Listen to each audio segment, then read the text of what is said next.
Fridays at the stick. From who's got it better than us to brick by brick.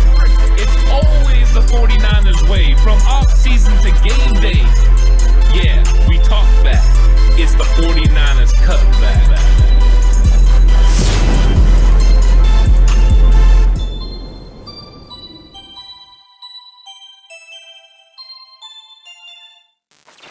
It's 49ers Cutback Podcast time.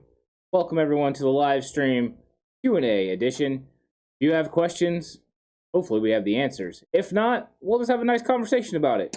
Also true, and it's a good conversation, right? Solid conversation. Cutback crew, we hope you're ready. And oh my gosh, let's get ready for some big yikes. Caleb's ready for some big yikes. Caleb, it's not even towards the end of the week yet, my guy. Let's just pump the brakes a little bit on the big yikes. We know they're going to come. They're coming at some point in time, and they'll be happening all throughout. But look, it's exciting times here. It's exciting times. We're really close, right, to our Week 5 game. We got a lot of things going on. Had some great content today that's come out already. Whether it's our daily episode that rolled through this morning, the preview show that came in the afternoon, and now we got this. We got a nice Q&A session building into the fiesta. I almost said fienza. That was like mixed words there. Fiesta, the frenzy that is Friday, and all the episodes coming your way because you got Madden Sim in the morning, you got Daily at 9 a.m. What's good with Jay and the Daily at 11. Oh, excuse me, 11. I said 9. 11 a.m. for the Daily, right? Then you have What's Good with Jay and the Bay at 2. And then, of course, Know Your Opponent later in the day at 5:30 p.m. Pacific time. A lot of great stuff coming to you, and still a lot of stuff for us to get done. Yeah, no, 100%. We're working away. We're grinding. Taking a little bit of time here to talk to the people, like Caleb, who's in the chat, letting it known that there's been some great takes. There's been not wrong. You're not wrong, Caleb. Caleb's got it all, man. He's seen the all 22 film. So when he's hearing us talk about some of this stuff, he's watched it. He's over on Patreon. He's taking a good look at it. So he has a good grasp and good idea of why we're in the boat in the category that we're in with certain things and why we're seeing things a certain way. And I'm really looking forward to Saturday's all 22 film preview. Really getting a deep dive look in at the Arizona Cardinals and what they're doing, and maybe how the 49ers can take advantage. And it's probably going to shed some light on our Saturday video too, Ant, just in terms of what the 49ers game plan is going to be. So if you're seeing and you're watching the game plan video on Saturday morning at 11 and you're like, man, I like some of this, can the 49ers really get it done? I'll come over to Patreon and see why we're thinking what we're thinking, because those all 22 film breakdowns and previews are really giving us deep dive looks at this 49ers team and why we're feeling the way we're feeling. Yeah, and hopefully Saturday we have a better idea who's going to start at quarterback. And T.O. has a good question here. If Jimmy G is out for this game, does that mean it's Lance's job to lose? Wrong transition there. Wrong transition. That's a great question, though. And how are you feeling on that? Are you feeling like if it's do you feel like it's Lance's job to lose, or do you feel like for most everyone else, right, for the 49ers right now, the coaching staff and everyone else, this is Jimmy's job, even if Trey plays pretty well? I think that right now is Jimmy's job. Depending on how Trey plays, it is going to give even a better idea. Because if Trey goes out there and lights it up, just like with anyone, if Trey goes out there and lights it up, right, he makes it harder and harder for Jimmy Garoppolo to get on the field. The clear point is, and I guess thing that we can look at is Colin Kaepernick and Alex Smith, right? That's the example. You had Alex Smith, who was playing pretty well. The 49ers football team was playing pretty well. And then Colin Kaepernick comes in and gives an added element that Alex Smith didn't provide. And then right away, it was hard for Jim Harbaugh to go back to Alex Smith. So he went ahead and made the change. I don't know if we're going to get that from Trey Lance because I haven't got to see him. With Kaepernick, we saw him kind of come in and play a little bit in 2011. And then he was playing some in 2012. I was at the New York Giants game in 2012 or 2011, I think it was, where he came in and he was throwing some deep passes and stuff. You're like, wow, he's got an electric arm. Those are the things you see from Trey. But the overall, efficiency of running the offense, we haven't got to see it at a high level yet, so I'm curious what we see if he plays against Arizona. But right now, I don't know because it's still up in the air. Situations are similar, but the circumstances are different in those two scenarios, right? Cap had been in the league for a year already. He'd already been around for a little bit of time, right. So it means he had a better grasp of the system, better grasp of reads, concepts, how the offense is trying to attack, where he's supposed to be going with the field, all of those types of things. So he had that built in. He had that time, right? The time that I keep talking about being so important for a young quarterback. He had some of that time already. Trey hasn't had that. Yeah. He hasn't had that time. And so, if you put him out there, 49ers fans, if you're throwing him out there and really expecting this guy to just light it up, if he doesn't light it up, what's going to happen? Is it going to be Trey Lance's fault, or is this going to be somebody else's? I feel like I already have the answer to that question. Like, I already know where it's going to go, Ant. I don't think the people who are really supporting Trey are really keeping an open mind in terms of why he may be having struggles, or if he does struggle, what those reasons will be. And if he has success, what the reasons will actually be. If Trey has success, is it because Trey is great, or is it because Kyle's done a great job of scheming, protecting, and putting him in situations to have success? All of those things are going to be, things that need to be weighed and really taken a look at, because what I don't want is for Trey to have a lot of success early, people to build him up and not just throw him on the pedestal, but start stacking pedestals, right? Like 5 of those bad boys, tossing them up there. And then year 2 comes and people have a little bit of a blueprint and a game plan, and he starts having some struggles and people start picking up on some things. All of those things could happen in the league, and all those things could happen to Trey.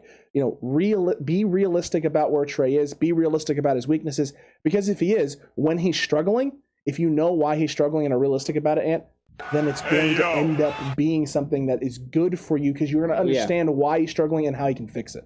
We got a super chat from Billy D Guy. He says, "Pro lurker here. Just love the Niners." Love it. Love it. Love it, Billy D. Appreciate that 999 super chat. Definitely appreciate it. And I seen Caleb had a question as well. He said, would you rather have healthy Trey or Jimmy trying to play through an injury? I will say it like this. If Jimmy Garoppolo was able to plant off his back foot and then drive through the football, I want Jimmy Garoppolo. If Jimmy Garoppolo is not able to do that, I want Trey Lance, because Jimmy will float the football. He will not get it. We saw what happened against Miami. He played bad. And there are other games as well. There's other examples. In fact, in the Seahawks game, the worse the calf got, the worse Jimmy Garoppolo played. So I don't want an injured Jimmy Garoppolo that can't do the things that we need him to do.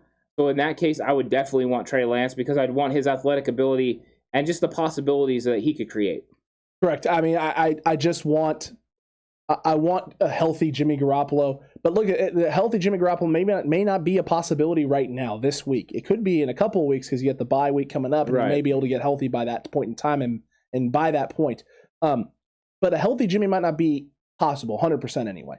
But a Jimmy that can plant off of the back leg, even if there's some pain and some discomfort, if he's able to push through it, it's not that bad, not that serious, it's not tightening up on him. If he can drive through that leg, Ant, then yes, you're right. I want Jimmy. Because I know Jimmy will be able to get the ball there. It won't sail. It won't float. He'll be able to put the ball in the right spots. And the elite release will, take care of some of the lack of zip that's on the football for Jimmy at times. If he can't push through that leg, though, you're asking a guy to throw off his front foot with a lot of arm. And we've seen what Jimmy Garoppolo does when he's not healthy, especially when it's at that back plant, that back throwing leg. Right? We saw last year with the ankle what it looked like when he couldn't drive off that foot and push forward in space. We saw it last week what happened. All of those things are concerning. They're concerning. You don't want that for Jimmy Garoppolo. You don't want him to be in those situations. And I think Jimmy knows that too. I think Jimmy knows what he needs to be able to do for him to play at a high level. And Kyle definitely knows what Jimmy's got to do to play at a high level. If he's not showing that at tomorrow's practice, it's going to be a non-starter. It'll be Trey Lance that's going. That'll be the case. And we'll see how Madden feels tomorrow morning about that same situation. Who's going? Is it Trey, or is it Jimmy Garoppolo, or is it a little bit of both? Make sure you tune in for that Madden simulation at 9 a.m. You don't want to miss it. T.O., over 50% completion percentage for Trey would be nice. You want it to be a lot higher than 50%, ideally. I mean, that's pretty much consistently where he was all through training camp and the preseason. Correct. He was pretty much hovering around 50%. That's kind of what you're going to get from him right now. I mean, that's the expectations. I don't understand why people think that we should expect more from him. I think that's kind of just par for the course with a rookie quarterback. Is you're going to get you're going to get lumps, you're going to get interceptions, you're going to get turnovers, you're going to get big plays along the way, and you just have to go with all of it. It's going to be a roller coaster ride if Trey's out there, and you just have to go with it. And if that's what it is, I'm rooting for him to win. I'm rooting for him to get the big time victory. Rooting for him to dominate, because let's be very clear. If at some point Trey Lance takes over and is absolutely scorching the field, I will do the same thing I did when Colin Kaepernick started scorching the field. I'll cheer for him. I'll root for him, because he gives my team the best option to win and best, chance to win. So I have zero problems with Trey Lance, taking over and winning the job. Just he has to prove it right now. And he missed a lot of check down receivers, a lot of open receivers that he could have got the ball to, and he took sacks and other things. So hopefully he locates those guys. And if he does, then we have potential to really move the ball against Arizona. Yeah, you're not wrong. You're not wrong there, Ant. That's going to be the key thing. That's going to be one of the more important things that needs to happen there with that in that regard. Trey needs reps from David Campbell. Trey needs reps to get better. If he does not play this week and they lose with Jimmy, he should play after the bye from David. I get it. People want that. How do you feel about that reps argument? Because I keep hearing this, that Trey needs to be on the field. He needs reps in order to get better. And if you're not getting him reps, then he's just going to, he's not going to improve. He's not going to develop. And you're setting this kid back. He takes 20% of the reps in practice right now as the backup quarterback. That's the 20%. And then he runs the scout team where he's able to run free and get those reps as well. So there's that. If you're talking about game reps, here's the thing. Why does it need to happen after the bye? Why can't it happen after week 8, week 9, once you've deemed that the season's out of reach? I think you wait until the season's out of reach, whether that's 8 games, 9 games, whatever it is that you determine, and then you roll with Trey at the end of the season. But I don't think you play him until you think you can't make the playoffs or he gives you the best opportunity to win football games. So whenever that is, it's not about full development of him right now. Look at Patrick Mahomes. Patrick Mahomes sat until all the way towards the end of the season, then they let him come roll in for a game, and then he took over the next year. So I don't think there's a set time that it happens. You let the season play out. But anytime that you're in the middle of something or you have a chance to win football games, you're going to want to go with your best option. I think Kyle Shanahan believes right now it's Jimmy Garoppolo. You wouldn't be wrong. Look, it's one of those things for me with, I'm a big believer in reps. Repetitions matter. But quality of the reps matters more to me than the quantity of the reps.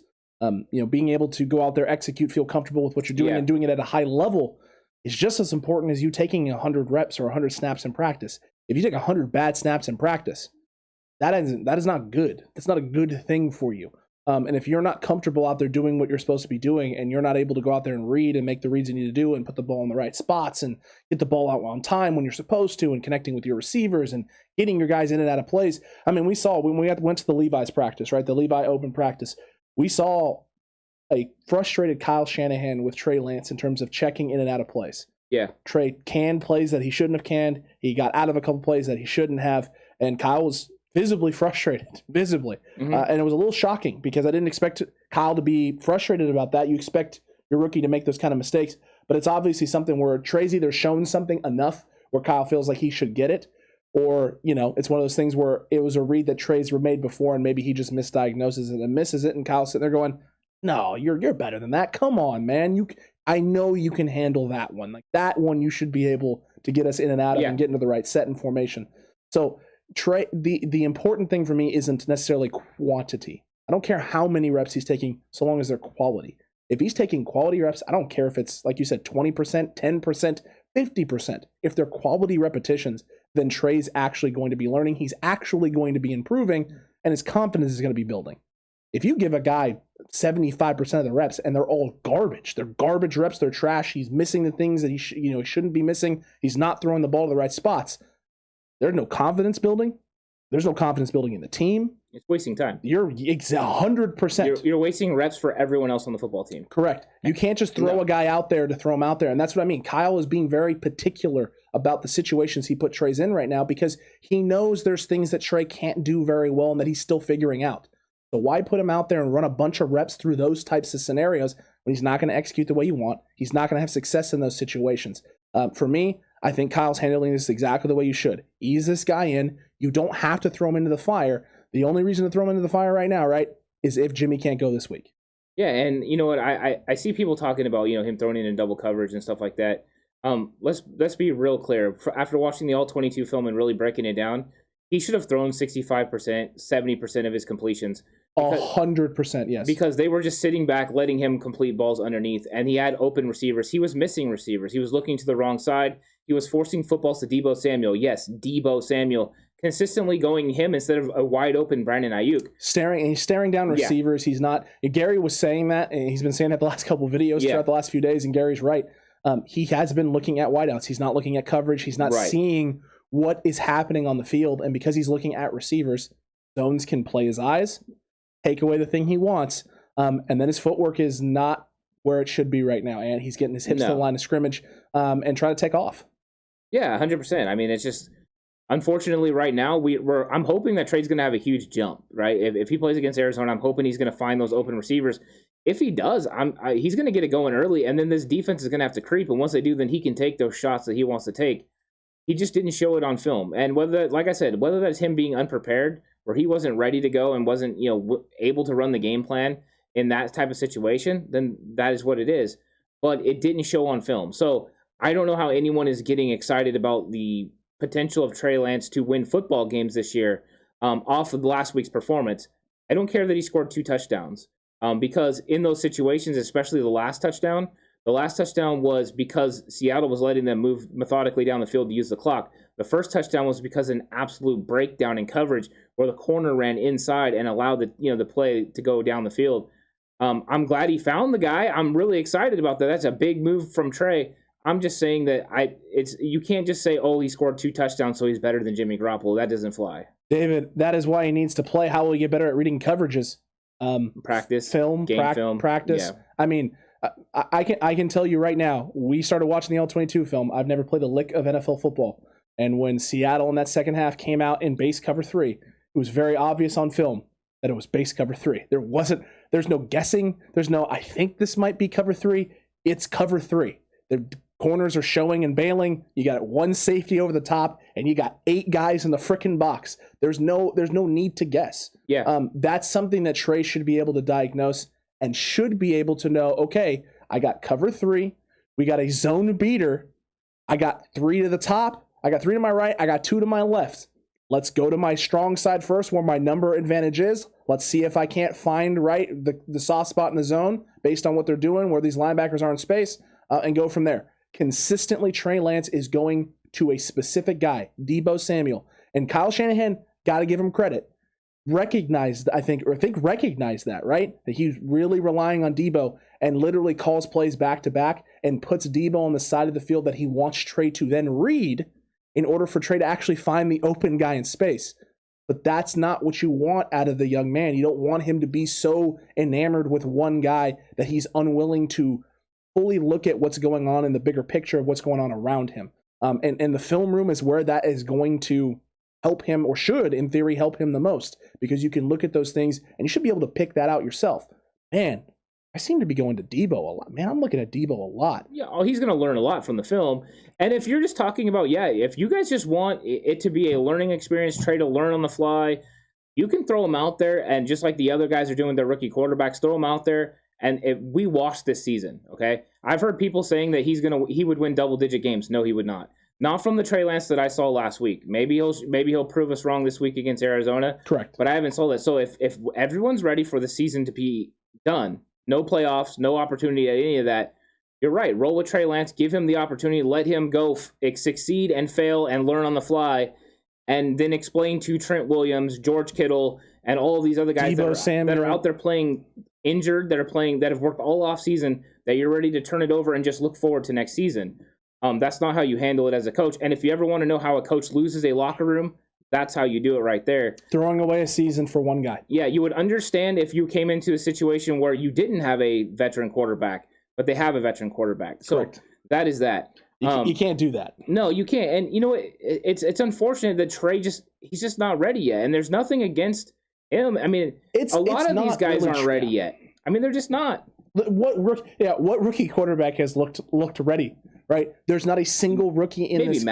Maybe Mac, but even then, he's making some bad throws. He's not taking chances that he should, and sometimes he's seeing things incorrectly and putting the ball in the wrong spot. Of course. So, but that's a rookie, right? That's what rookies do because they're still learning the league.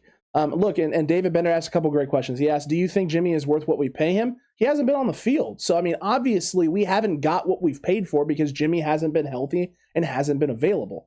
So that is a true statement. However, when Jimmy is healthy and is on the field, we've seen what he can be and what he can do.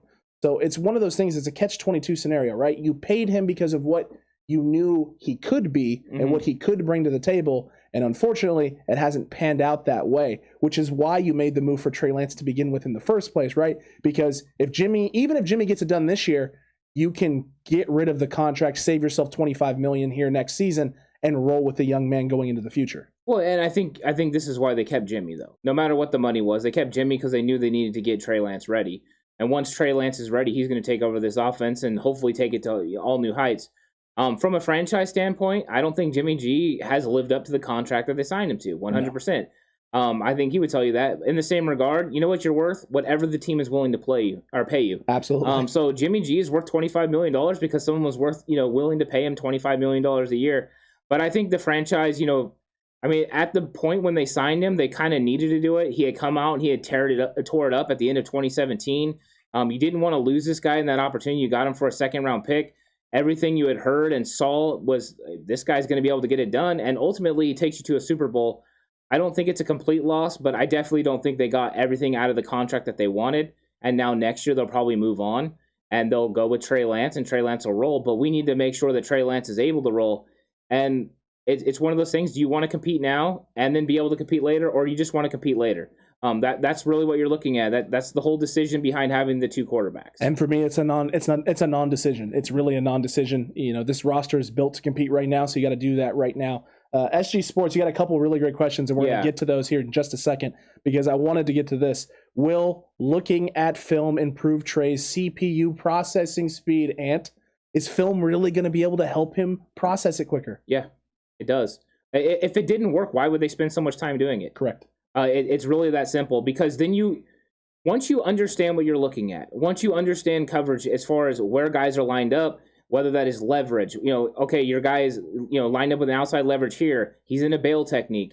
We have a single high safety. Everything that you're looking at lets you know what coverage is there, and then you find the windows. Because one of the things about quarterbacking is not locating the open receiver. That's a fallacy. It's actually locating the hole in the defense. You're looking at the defense, and then you're expecting your receiver to be there. You're throwing to a spot, and the great ones do it. The good ones throw to open receivers. They find a receiver, track him, and then get him the football. That's not what we're trying to get out of Trey Lance. We're trying to get a guy that can throw with anticipation. Greatness is what we want. No, Aaron Rodgers knows where his guys are going to be at all times, and he throws them open. That's one thing you hear all the time, right? He throws them open. There's a reason that Joe Montana used to be able to go left, right, all the way around through every single progression and then come back to another read because he had a full grasp of the offense. Right now, Trey Lance can't possibly have that. Kyle Shanahan has one of the most complex offenses in the league. But yes, film means a ton to every single position. It gives away tendencies. It gives away weaknesses. It gives away everything. Kyle Shanahan and Mike McDaniel use motion. You know what motion does? Not only move the defense and manipulate it, but also signals what coverage you're seeing. It reveals whether it's man or whether it's a zone. And then depending on how those guys are lined up, whether it's two deep safeties or one single high safety, you get a very good idea of what coverage you're going to see.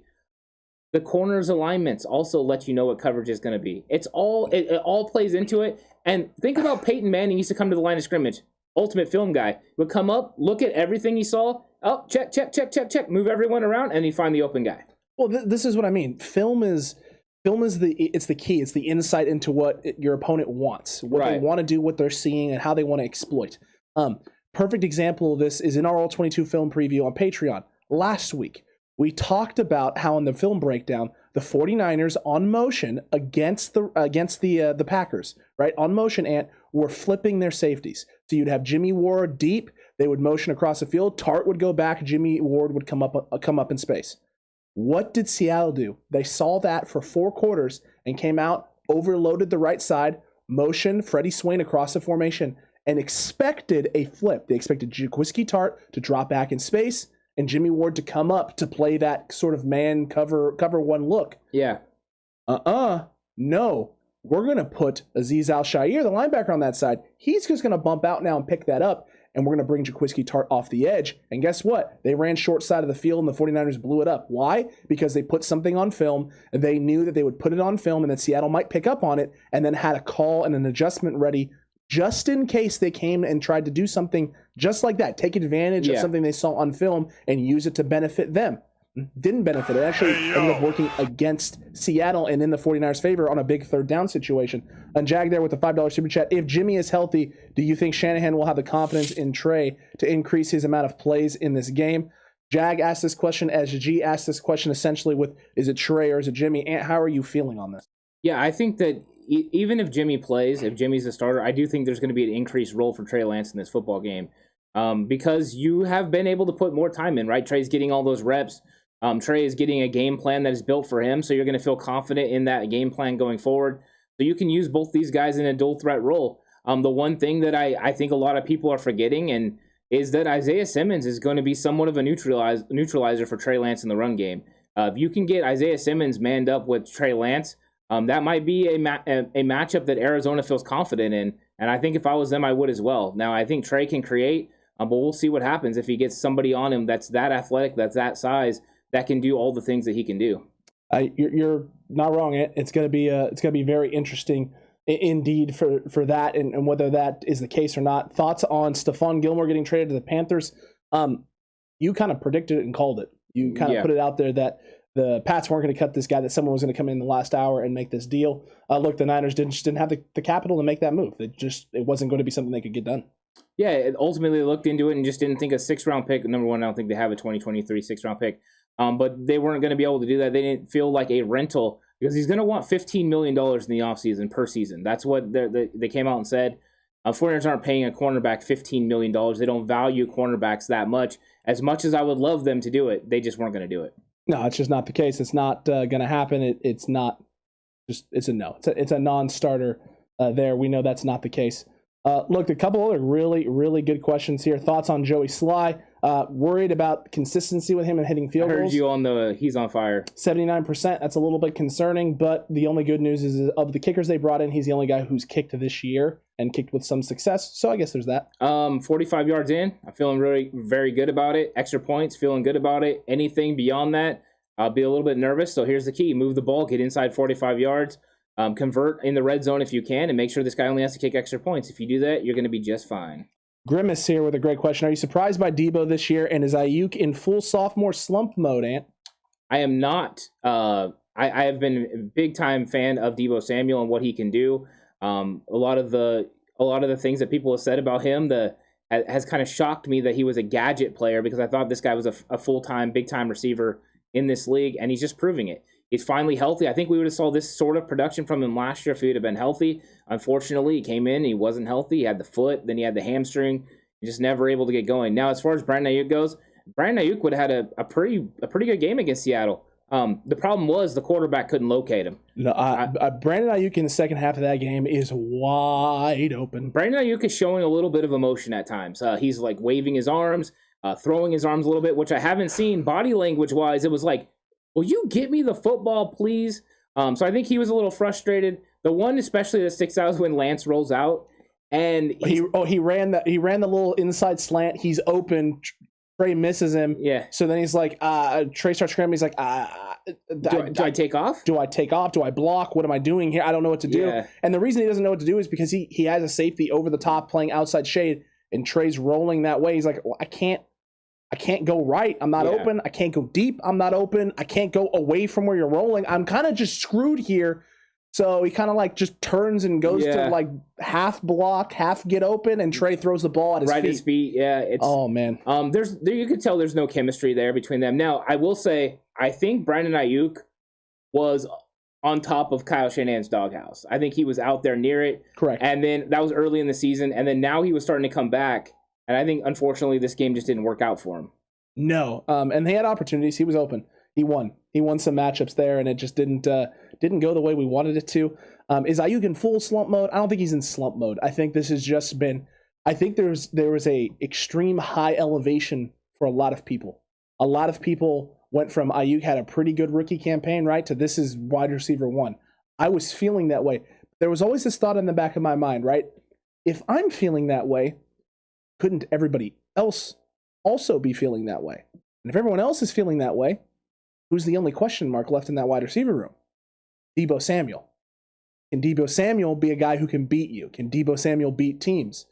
And what did we see a lot of in that week 2 film, right, against the Philadelphia Eagles and the All-22 stuff? What did we see a lot in week 3 with the Packers?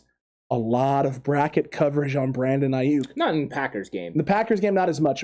But in that first game, the first two games, yeah, a lot of bracket coverage of Brandon Ayuk, meaning they were going to make it very hard for this man to win over the top. He was going to have to win underneath and intermediate. And he didn't early. He did in that Packers game. He had his opportunities and he won those matchups. Right. So these are things where teams are not letting Brandon Ayuk necessarily be the guy that teams don't want Brandon Ayuk right now to beat them.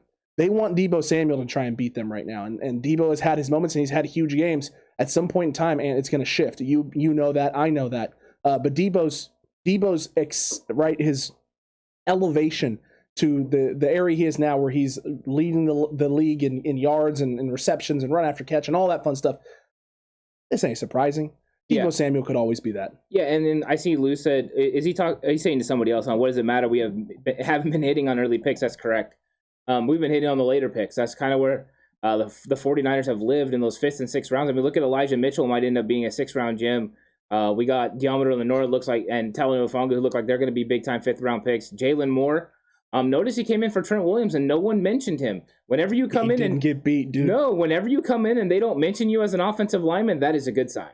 That's a very good sign. Al Philippe a little earlier had asked, do you think if the running back injuries are delayed Trey Lance's time to play?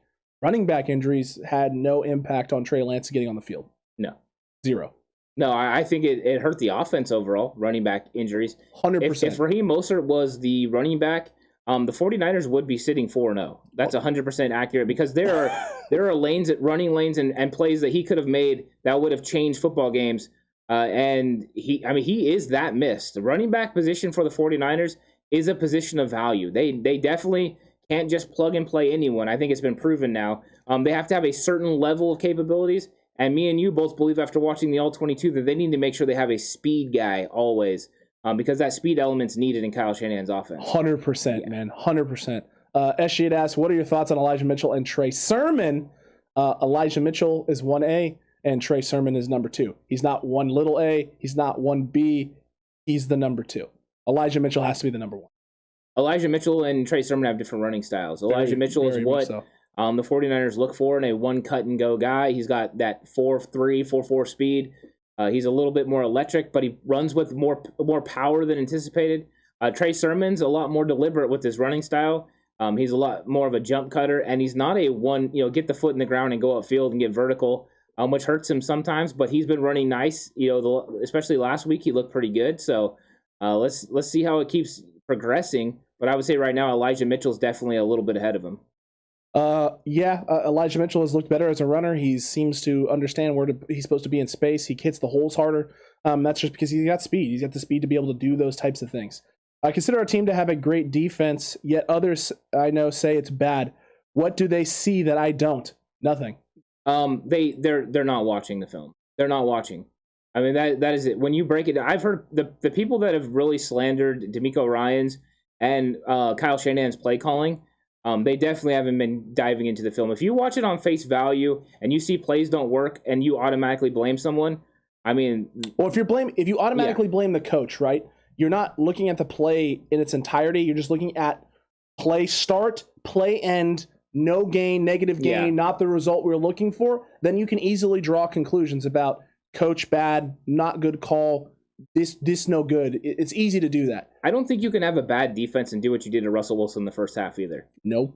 I mean, you just can't. I mean, how about the second half too? I mean, right? Really, if you really think about it as a 49ers fan, really dive into what happened in that second half. One drive earned, right? The first half, you had the drive at the end. Right. They had one drive in the second half where they drove down the field, did the things they needed to do. Niners weren't in coverage. Guys got beat, and they were able to go down and punch it in for a touchdown.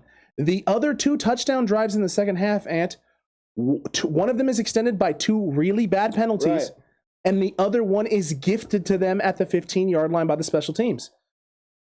They didn't do anything else. Seattle's offense did nothing outside of 2 drives, one of which was extended by the refs on a very cheap offsides call, and you and I broke the film down. Yeah. There are 3 other plays after they call that neutral zone infraction on Dee Ford. 3 other plays in which 3 different 49ers are in the same exact position and no flag is called. No flag is thrown, no neutral zone infraction. Just so happened to be on the 3rd and 6 where they needed it, that they get the 5-yard penalty, get to 3rd and 1, and are able to extend the play. It's almost ironic, Ant. Isn't it funny? I mean, geez Louise, it's nuts. But these are the things, right? Like, you and I have watched it. We've broken this down. We're seeing it. DeMeco Ryans has put these guys in positions to have success.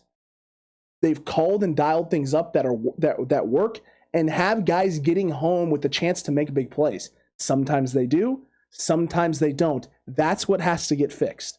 The execution, turning those 50 right now, which are situations which are ending up being 50-50, and turning them into 80-20, 75-25s, where 3/4 of the time you're getting off the field, making the big play that you need to make, and 1/4 of the time the other team's able to do what they need to do to keep themselves in the game. Yeah, and I see Jag ask, any word on how close Jeff Wilson is to coming back? Is Elijah Mitchell starting this week?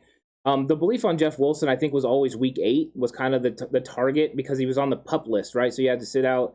I think it's week 8 or week 9 that he gets to come back. If he was on the PUP, he's on the PUP. He's on the PUP list, so yeah. I think it's week 9. Yeah, so I think it's week 9. That is when we'll have him coming back, and he will be a huge addition to this team.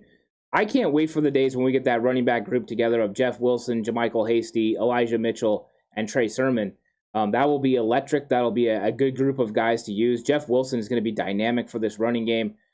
We need him back. And I think that if Elijah Mitchell's healthy, he's going to be starting. He's going to be the starting running back. Trey Sermon is the guy coming in behind him. And then you got Jaquez Patrick. I think those are the 3 guys you're rolling with until JaMychal Hasty gets back. Then once he jumps right up there with Elijah Mitchell. And I think Trey Sermon takes another step back. Trey Sermon has looked good, but he's not as good as those other 2 guys. It's just plain and simple. That's just the way it is. That's just the reality. Yep. Tanya, we really appreciate that. She said, hey, Monica, yes, I'm good. Just working and listening to this awesome show.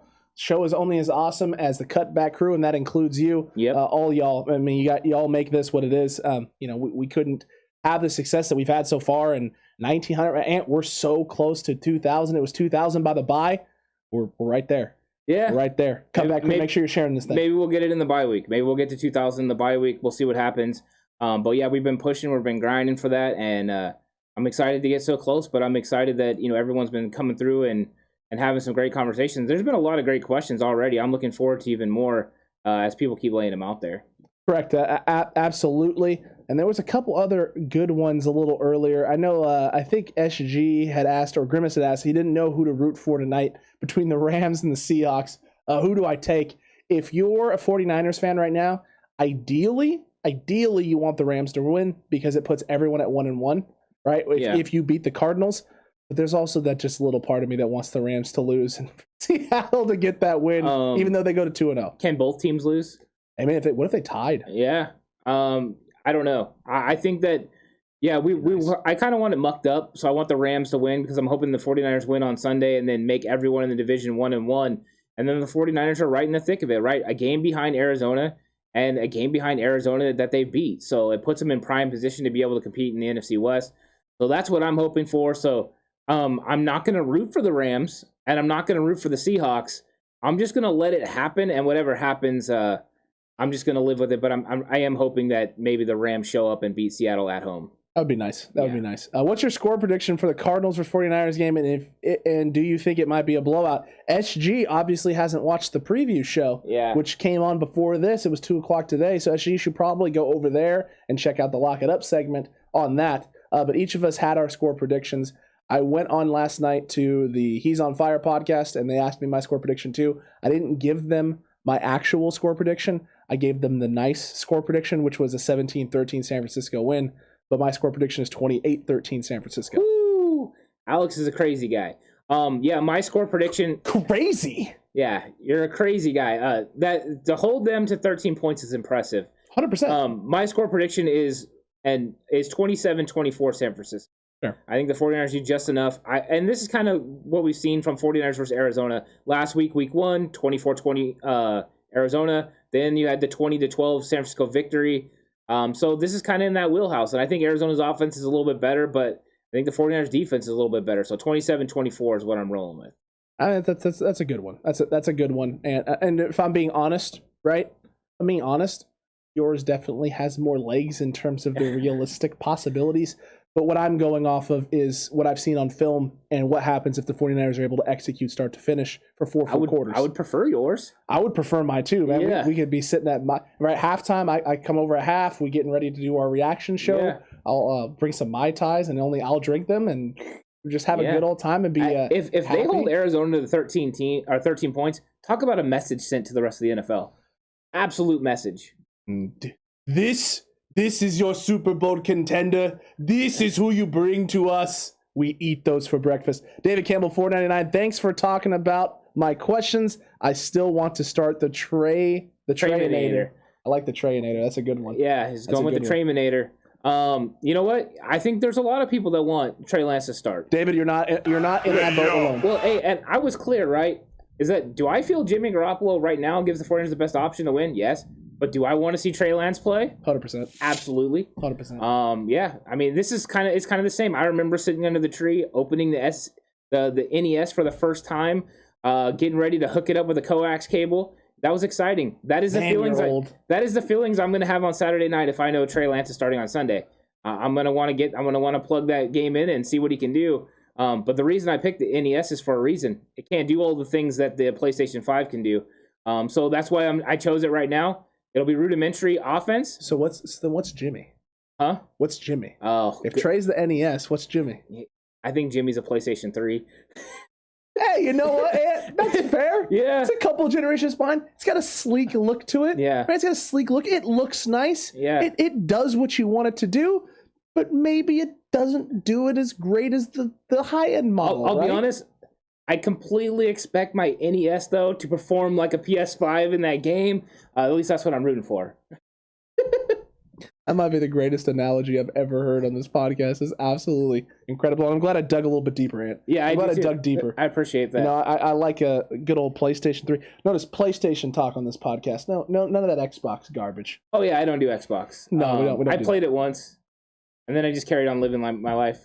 I played true. Halo too. Yeah, I played a little bit of Halo. Bit of Halo growing up. It was weird. The buttons are all over the place. And the controller's gigantic. Yeah. Thank you. Great info. Great people. I dropped a like and a sub. David, welcome to the Cutback crew. David my Bender, guy. Appreciate it. Absolutely. That's fantastic. That's wonderful. Yeah, Gary, you're not wrong. 15 for 35. Come on, folks.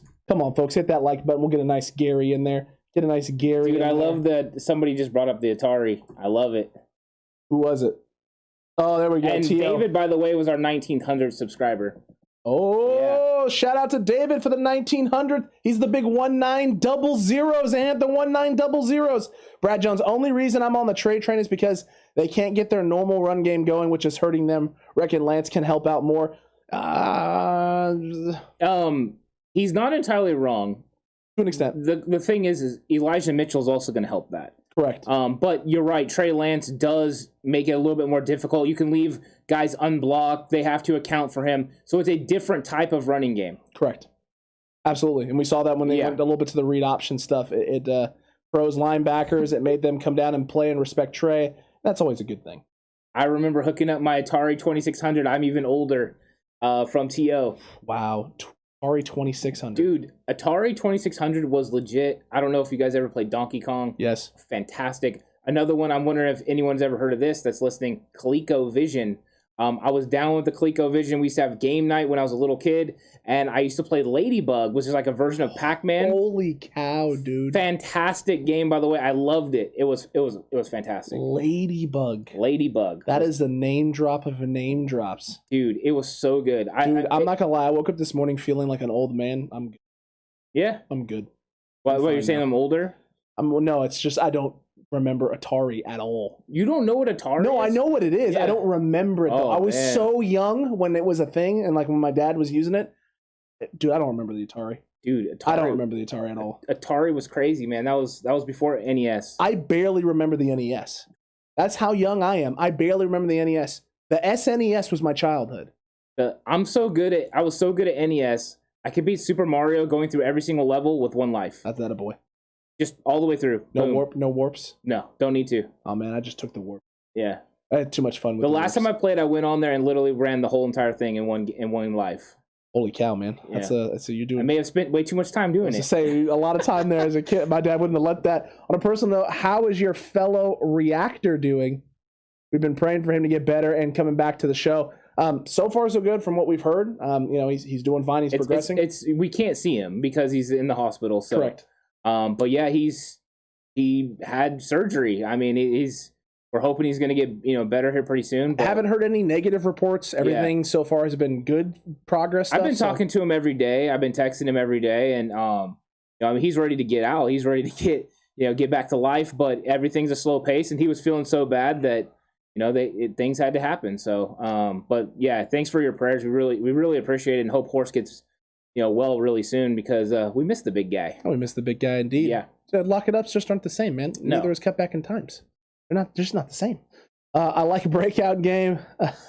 Oh my goodness! Now we're getting gracious. into the stuff. Jungle Safari, my goodness gracious. Oh yes! Holy cow! Oh yeah, Jungle Safari, yes. Cutback crew coming in with the games. These are my kind of people. Are you guys gonna watch the game? Yeah, we're gonna watch a little bit of it, but we also got some stuff that we got to get done with the pod too. So we got some other stuff that we gotta get prepped and recorded, and episodes for you guys to get out, and so we got a few things that we got to get done still. So thank God for Game Pass, or I wouldn't be able to watch as much football as I watch, because usually we're busy during games, Sundays, Mondays. So yeah, Game Pass is coming clutch. That and all 22 films. All 22 films are always clutch, man. It just makes watching everything so much easier when you know that you're going to be able to see the whole field. No, it's good stuff though. It's really really good stuff. Let's see here. PCC prayers up for the Horse. Absolutely. We got to listen to the game as I move the U-Haul. All right. He's going to listen to the game. It's a good call. It's a good call. Caleb's first time playing anything was the SNES at your house? At my house, yeah. I wonder what game he played. Super Mario All-Stars? I don't know. No. That wasn't out yet. No, it would have been rocking something cool. I wonder if it was Sunset Riders. That was one of my games right there. That game was Sunset Riders that's a good jam. Bro. Yeah, dude. Also I love Punch Out. That was great. There's a lot of good games. There really is. Absolutely. First game that SF 49ers fan 82 played on the SNES was Madden 95. Ooh, I like it. It's a good one. Yeah. It's a good one. I used to have Primetime Football on Sega Genesis that I used to roll with too. Okay. That was a heck of a game. Dexter Carter was almost unstoppable on those games. It's true. Anyone ever played Joe Montana, was it Quarterback Club or whatever it was? Oh, dude, I forgot about that. Holy cow. Yeah. That was a game. That was a game. I know. What do I... The games I mostly remember right from the SNES, man. Dude, Road Rash, dude. Everyone's coming through with some solid ones, man. Dude, like the ones that I remember playing the most was Donkey Kong Country, Super Mario, Mario Kart. I remember that. Mario Kart. That was a lot of fun. That was a lot of fun. All the little shortcuts and everything else you got going with that. That was always a good time. Man, so many good things. So many good memories, right? Good memories. The Seahawks are wearing their puke green Color Rush jerseys. David hates it. I hate those. Hates it. They're not great. I hate those too. Not great. And did you see the Cardinals are going to be wearing all black? Ooh, all black? Really? Yeah. All right. SF 49ers fan 82. Welcome to the Cutback crew, Mr. 1901. Nice. How you doing? Welcome. Sir? How you doing? Sunset Riders a good one. Oh, dude, Turtles in Time. That's the one. That's it. That's the game for me. Dude, I spent so much time playing Turtles in Time, it's not even funny. Did you ever play Teenage Mutant Ninja Turtles on NES? Yes. It's almost impossible to beat. It's hard as all can be. I was hesitant. My dad got me Turtles in Time. I was a big Ninja Turtles fan. Still am a big Ninja Turtles fan. You guys, my fiance, I have Ninja Turtle shot glasses at home. But I was so frustrated with the TMNT from the NES that when he got me Turtles in Time on the SNES, I refused to play it for like a month. I refused to play it. He was like, come on, it's fun. And I was like, no, the original game was impossible. I would die on like the second level and just get wiped, obliterated. Oh, yeah. It was just impossible. You know what, Ant? I went back and tried to play it on like an emulator. Still hard. To this day, still hard. $5 there from Luke. Always appreciate and support your guys' hard work. Thank you. I like the video, guys. Also, I'm so happy we aren't tearing our hair out because of the secondary. Agreed. Yep. Yeah, agreed. We don't want to be tearing our hair out, and I'm feeling a lot better about the secondary now that Josh Norman, is getting better, because you got him, you got Drake Kirkpatrick, and you got Emmanuel Mosley, and not to mention DeAngelo North showed himself to be a very good backup. Correct. So you got all four of those guys. I mean, now it's like, yeah, our secondary feeling pretty good. Is it as good as what Jason Verrett? No, but we can feel good about who is there. Correct. It's one of those things right now with the secondary where we just didn't expect it. Ooh, this is a good question. Didn't expect it to happen, and it's just one of those things that is like, man, you're just happy. You're happy that it is what it is. It's one less thing for the 49ers to worry about, and allows them to focus and deal with other areas and aspects. You see the question by Jag? No. What do you guys think is going on with Sherfield? Is it him not getting open, or are they just not targeting him?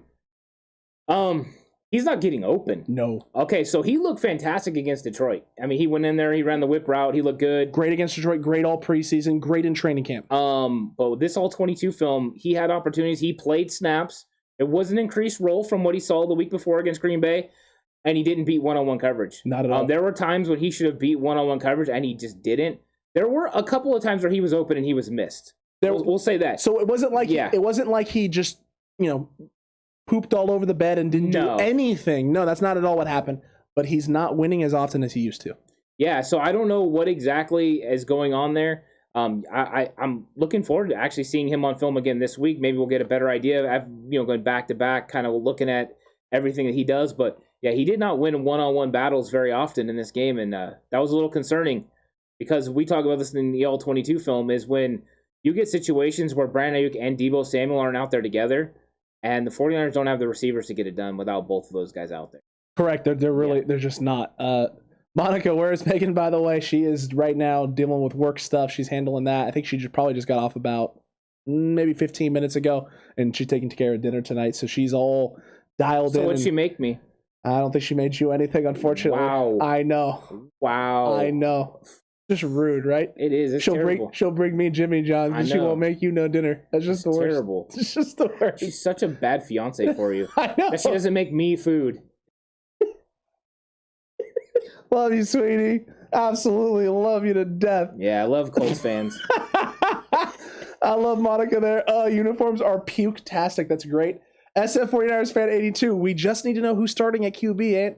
We just need to know. Agreed. Everyone wants to know. It's the question that won't get answered until probably Sunday, an hour before game time. I think we'll have a better idea after tomorrow. Because he's practicing. Jimmy's going to practice. Jimmy told Kyle Shanahan he wants to practice. Correct. So we'll have a better idea tomorrow, but I don't think we're really going to know, and I don't think Kyle wants anyone to know until right before the game. Heck no. If Kyle could wait till literally they walk out of the tunnel, Kyle would. Kyle would wait till they walk out of the tunnel and then be like, surprise! It's Jimmy. Or surprise. Surprise, you see Jimmy rolling on a golf cart. Or the best part would be, right, Jimmy comes out in his uniform and then he gets out there, I'll tell you what would be great if he was a piggyback riding Trey Lance, like literally on his back as they were running onto the field so you don't know if he's limping or not.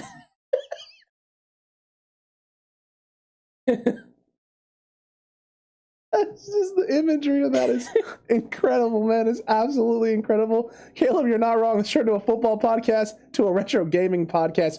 Real quick, 0 to 100 real quick. SF 49ers fan 82, love Jimmy G, but I want to see Trey Lance start. It's a lot of people who feel that way, including David Campbell. Yeah. I think that is a normal response that people are feeling. People are on both sides of the aisle, and I think you're okay to feel that way. 100%. I'm not going to tell you you're wrong. I mean, somebody want to feel that way. I want to see Trey play. I want to see Trey have success. I mean, Luke's sentiment here is our sentiment right now, right? This is how we feel. I don't care who starts, just so long as the 49ers get the win. Go 49ers. Agreed. That's what we want. Bingo. That's what we want. Does Kyle have to announce a starter? I mean, here's the thing, T.O. You would think that he needs to, name one. He would just need to name one for purposes of needing to name one. But if Kyle Shanahan goes and tells everybody, right, the 49ers don't leak. If he goes to everyone and is like, hey, here's the deal. Jimmy's not healthy. Trey's starting. But we're going to suit up Jimmy. We're going to suit him up. We're going to trot him out there. And it's not going to be until the first drive where Jimmy's going to put the cap on, put the little headset on, and that everyone knows, okay, Jimmy's not playing. It's his Trey, and Jimmy's just here as an emergency option in case something happens to Trey. If Kyle can get away with doing that, then don't put it past Kyle Shanahan. I don't know if that'll be the case. I think you'll hear probably an hour before the game. It's like, hey, I think that's Trey Lance is going to be starting, or Jimmy Garoppolo is going to be starting in this game, because they're going to have to make Nate Sudfeld inactive or not. If Nate Sudfeld is an active player, if they've elevated him from the practice squad, then Jimmy Garoppolo is not going to be playing in this game. True. That's also true. It's very, very true. I like that. Jerry Rice, red and black. His black and red Jerry Rice jersey, SF Niners, is going to the game, apparently. Ooh. That's going to be pretty cool. That's pretty cool. Ooh. The Camper Report. You're going to have to hit us up. Hit us up on our Gmail, my good guy, and we can talk a little bit more. All right, hit us up on our Gmail, and I'll put it down here in the chat so you can see it. And just send us an inquiry and let us know. Send us an inquiry and let us know. We can talk. We can definitely talk. We definitely always looking to expand and interact and work with people. I mean, that's what people helping people, right? Yeah, that's what we're all about here. People helping people. Look, should they give Jennings an opportunity? Do you think Arden Key is being used enough? Look, Juwan Jennings is having some chances and he's having some moments and some opportunities. Here's what we saw from the film. Nobody respects Juwan Jennings. Not going deep. Not at all. Over the middle, he can get open, he can work his way, but when he was running deep corner routes or deep plays up the seam, they just manned up. They did that with him, Mohamed Sanu, Trent Sherfield. They showed those guys no respect. And so, I mean, that's the thing. You know when you're getting those guys in there, they're going to have to win eventually. So Juwan's going to have to win. And once he or proves that he can win consistently, then he'll get more playing time. But I think right now, I mean, he's the fifth receiver. I think it's pretty evident, which makes me think it might be time to try Travis Benjamin a little bit because he can take the top off the defense and add a different element to your offense. Yes, I brought this up and talked about this. Yep. I think it'd be something they should be considering or at least looking at. And it may also be why they're waiting a little bit to kind of see where Hurd is and see where he's at before they make that decision to bring him up, because you don't want to have to bounce around and do what the Baltimore Ravens are doing with Le'Veon Bell, where they activated him and now they put him back in the practice squad and they only got one more opportunity to bring him back up before it's either roster or bust for him. Yeah, in Baltimore. And about Arden Key, it's tough. It's really, really tough. Well, he'll probably play more this week if Samson Ebby comes not healthy. If Samson Ebby comes out, he's going to get his opportunity to get an extended run, extended film look. But there's times where he's in there and he looks fine and he sets the edge and he does really well against the run. And then there's other times where he gets inside leverage, or he doesn't get the leverage that he should. He isn't able to disengage. And there was that one play where they got a big run on the outside where he got moved a good, felt like 20 yards. It was probably more like 5, but it was an extremely noticeable 5 because you see everyone else trying to work against the block and everyone meshing, and you see just one guy going across the screen. You're like, who's the? Oh, Arden. Is that the most annoying sound? Basically, it was close. It was darn close to it, and it was darn close to it. Does that move the line? I'm assuming you mean the betting line, Mark. I don't know. I don't bet enough. Yeah, I don't know either. I don't bet enough.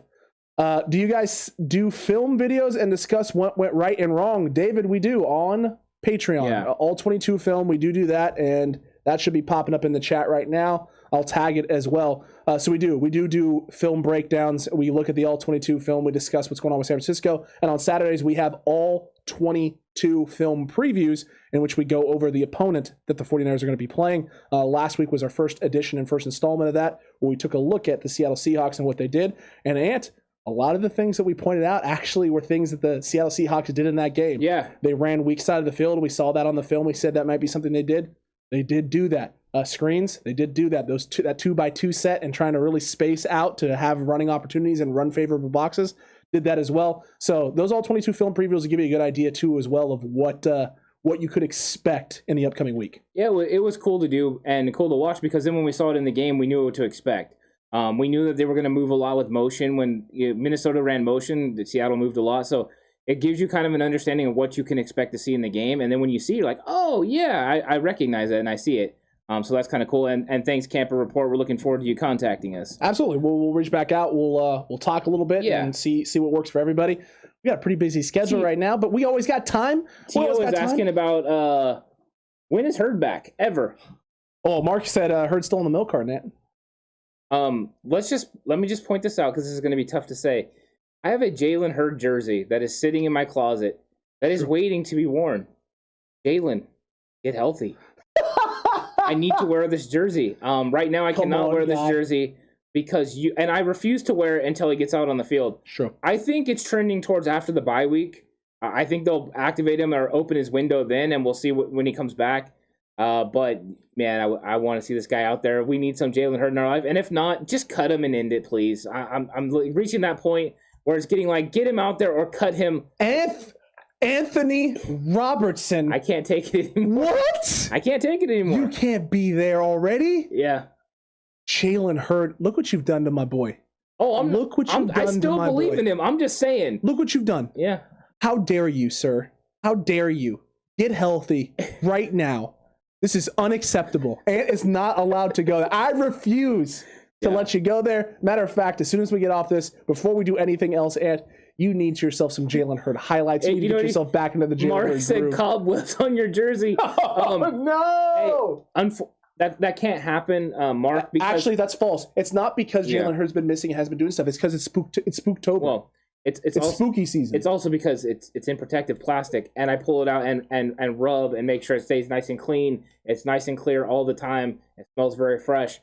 So yeah, no damage is coming to this jersey, because you better believe the first time he's out there, that jersey's getting worn on this show, 100%. Jalen, just please. Yeah, thank you, T.O. Don't give up. I'm going to stick it with you. I can't give up on her. It's just it's too late. Gary says maybe if I wore it, he'll show up on the field. Ooh. But they have to open the practice window or he can't play, so... It's true. If they open the door, just give it a little open. And we'll kick it. I will wear that jersey on an episode. Drop kick the door right away. Open. Yeah, I will. We're having too much fun today, man. And then everyone can give me the heat, because there will be people that give me, how are you going to wear that? He doesn't even play. I mean, look, though, it's, Yeah. Jerry Rice doesn't play. True, but he played a lot, and he was great. It's true. Like the greatest of all time. It's probably true. I got a little bit of hate yesterday on the He's on Fire podcast for going with Steve Young as my all-time favorite 49er. I did specify that I grew up with prime Steve Young, right? Like, those are all my memories. Or Steve Young. He was the first 49er player I ever got to talk to. Like, fond memories of Steve. So it's obviously swung in the favor of Steve Young. People are like, Jerry, Joe, how dare you? Well, my apologies. Mine was Joe. I mean, Joe was my favorite guy. I grew up wearing the jersey, wearing the uniform when I was a little kid, out there throwing passes to myself in the front yard. It was always Joe. Joe was the greatest, man.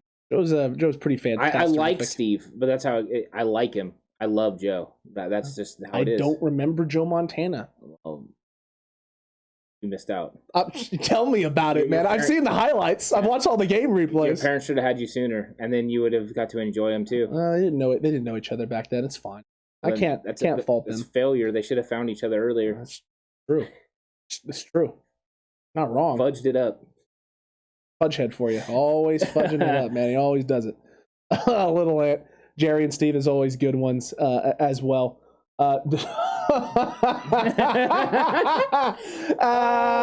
Allegedly. Yeah. Allegedly, KNDR. Caleb. Allegedly. Don't you dare get this channel demonetized. Don't you dare bring that stuff in here and think that we're not gonna fact check that into oblivion. Allegedly, my guy. That was awesome. It was really good. Stafford looking like Detroit Stafford in this first quarter. That's not good if he is. Remember all those memes? Ooh. Sean McVay. Find yourself someone who looks at you the way Sean McVay looks at Matt Stafford. Those may be changing to glares here soon. Yeah. And I was 100% on passes to myself. I even used to toe tap and drag the grass. Fantastic front yard player. Oh, same man. Yeah. I feel like a lot of people that could say that about themselves. Yeah, but did you end up rocking, the Nerf ball that had the whistle? What was it called? The turbo? Yes. Yep. Oh, dude. I know, bro. I had a park around the corner. We used to all play on Sundays after the football games. We used to go crazy because there was no Sunday night football back then. It was all about getting out there and getting rough afterwards. I used to play Sunday mornings in the street, usually before games. In the street? Yeah. Oh, no, we played on grass because we played tackle. We played tackle, too. Wow. My parents didn't like that. Intelligence level for you guys, not very good. Find a patch of grass, son. Really wasn't anything by our house at that time. No park yet. It was a dirt field. There you go. With an old crazy farmer who shot a shotgun once when we were out there. See, that sounds more exciting. Like, can we score before we get shot? It's just dangerous, man. It's just absolutely dangerous. Caleb was a front yard legend as well. I like it. If you're a front yard legend, make sure you hit that like button right now. Like the video for the front yard legend. Jag has a question. Do you think the fact that we played at the Cardinals Stadium last year gives us any advantage at all? I'm looking forward for anything that can give us some sort of advantage. I think it does. You feel comfortable in your surroundings. You feel comfortable with that backdrop. So yeah, I think it does, right? You're going to go stay at the same hotel. You're going to go to the field. You understand where everything is. I think it does give you a little bit of an advantage from a typical visiting team. I agree with you. Yeah. It gives you something. It's definitely something different than most teams have in most situations. That's the good news. I could have thrown the football over the mountains over there. That's good to know, Uncle Rico. I didn't know Uncle Rico was in the chat, but apparently Caleb Binney to one state. Just gotta put him in for that pigskin quarter mile.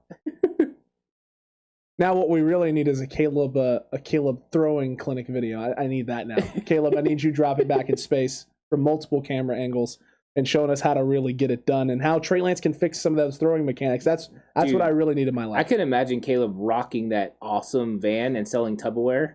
That would be awesome.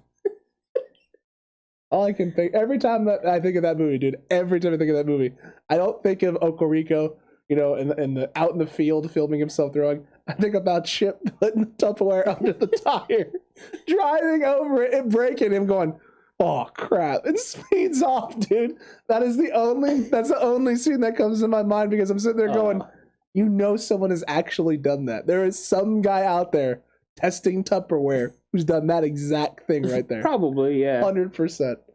100%. Ooh, street court legend for Luke Luna as well. Oh my Lord Almighty! Mark said your house sounds like Petaluma in the early 70s. Hey man, it was nuts. It was nuts. I can tell you that we had some crazy people out there. It was even better when I had my friends over because then it was me and my friends versus the neighborhood kids, and that was a non-starter. Caleb's throwing videos are for patrons only.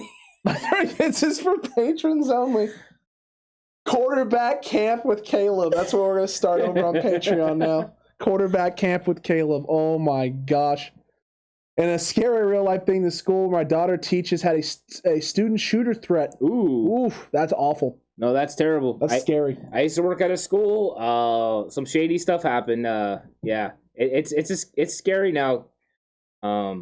Hopefully everyone stays safe. Especially coming off all the lockdown stuff, dude. With some of these kids, you know, you've been locked away, you've been shut in, you've been secluded away from the world.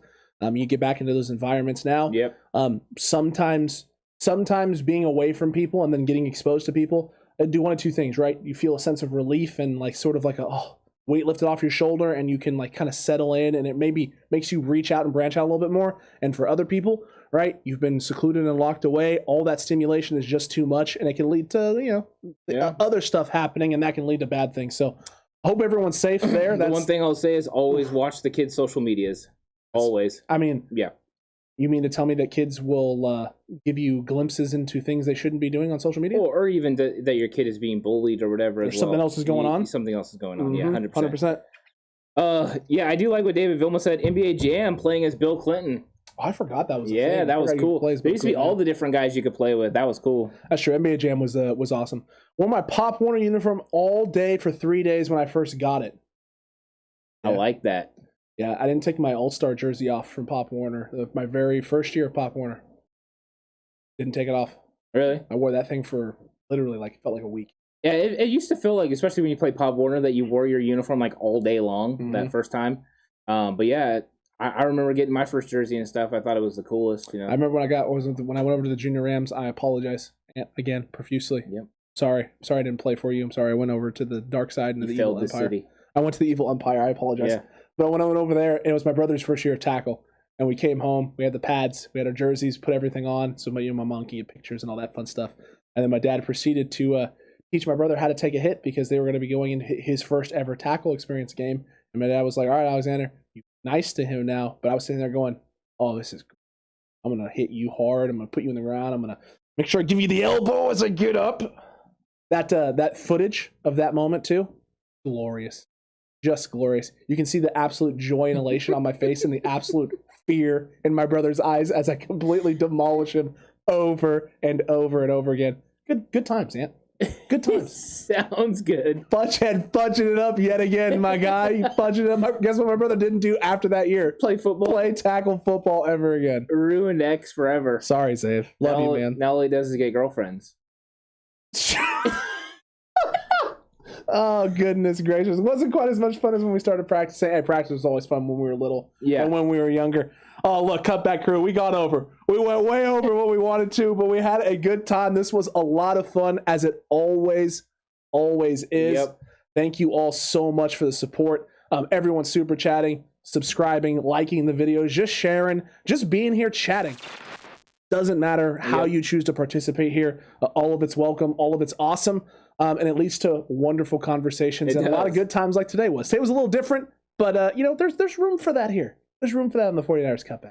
Yeah, I think that's part of the reason that we wanted to start doing, these live streams like this away from the preview show so we could have more interaction with people because, the way work schedule's been going right now, I've been busy. I haven't been able to jump in a lot of the chats and stuff. And I've been missing people like Gary and, all the Davids and Luke and everybody. I talk to Monica pretty frequently, so I don't miss her a whole lot, I'll be honest. That's no offense. No offense. But no, I mean, and I do. So it's like, it's nice to get on here and have that communication with everybody, because I love the questions from like Jag and, always coming through with great questions. Everyone always does. So it's nice. I'm looking forward to these occasions every time they come. Looking forward to more in the future. Absolutely. And Camper Report. Yes, one last question. We'll take this one. Ooh, okay. How was the experience of training camp? It was a blast. It was awesome. So much fun. Yeah. Being able to see the team, seeing just how fluidly they move from situation to situation, station to station, drill to drill, session to session, and what they're focusing on. That was nice. Also, real funny to watch Kyle Shanahan being extra secretive, Shanny, practicing certain things as far away as humanly possible from the fans, so that way you kind of see what's going on, but you don't really see what's going on. That was a lot of fun. Yeah, and then also winning a raffle, getting a Fred Warner, Javon Kinlaw, and Azeez Al-Shaair signed football for me. I love that. But yeah, I love that opportunity just to go, the experience, the environment. There's everyone's positive too at that moment, right? Everyone's excited about 49ers football. It is a cool place to be. Everyone there is nice. All the workers are very good. The 49ers organization is very nice. And it's a cool facility. So if you ever have a chance to go. It's exciting. Brad, and we got the honor of breathing the same air as Thanos. I wouldn't say that's an honor, but it's different. We were a hop, skip, and a jump from Thanos. If I really wanted to shout Thanos at Thanos, he would have heard Thanos, probably turned around and been like, Thanos? What was funny was sitting next to other 49ers YouTubers and them not realizing who we were until after. Correct. That was also fun. Oh, that was you. Oh, that was you guys. Oh. Yeah, it was us. That was fun. We knew who you were. It's fine. They know now. And they do now. It was fun, though. It was a lot of fun. No, it was good to see Brad. It was good to see a couple of the other guys that were out there as well. Got to see a good old Spreadsheet out there doing his spreadsheet stuff. I love the spreadsheet. The spreadsheet is fantastic. Anyway, Cutback crew, we appreciate all the support. Thank you all for so much that you've been doing for us in this channel. Hop over to Discord if you want and join the Discord. A lot of fun conversations going on over there. We'll see you tomorrow for the frenzy and the fiesta of all the great content. No, Lee, I can't believe that. What is it? Oh, can you believe that people are saying Jimmy Garoppolo faked his injury in that? Oh yeah, no, that's just nonsense. No, didn't happen. Non-starter. Sorry, I ruined it, but I had to say no. It's fake news. It's just fake news. It's not accurate. It's not real. It's just nonsensical conspiracy nut stuff. In fact, it's so conspiratorial, Ant, that I wonder why we didn't put it on our own conspiratorial show. Yeah. Earlier when we had one, but hey, it's fine. It is what it is. Hop over to Discord though. We'll see you all over there. Patreon. Don't worry. Your Madden playthrough is coming. Probably not tonight. It's going to come tomorrow. Madden playthrough coming tomorrow. You got the fantasy show coming on Patreon as well. All 22 film preview on top of everything that tomorrow has to offer. Yeah. Get your 9 a.m. game simulation, your 11 a.m. daily video, your 2 p.m. What's Good, and 5:30 p.m. Pacific time. Know your opponent with Evan from the He's on Fire podcast. Don't miss it. Yeah, tomorrow's frenzy is crazy. And also, just so everyone knows, next Tuesday you will get the next 49ers Cutback in time over on Patreon. We had a little delay. Our buddy, our guy has been sick, so we're going to go ahead and move it back, and we're going to move it to Tuesdays officially now. That'll help us out a little bit. So everyone that's on there on Patreon that looks forward to 49ers Cutback in time, you will get a brand new episode on Tuesday. We'll see you over there for all that great stuff. We'll see you here tomorrow on YouTube for all the great content that we got. And until that time, Cutback crew and the faithful, stay safe. Remember, the right way is always the 49ers way.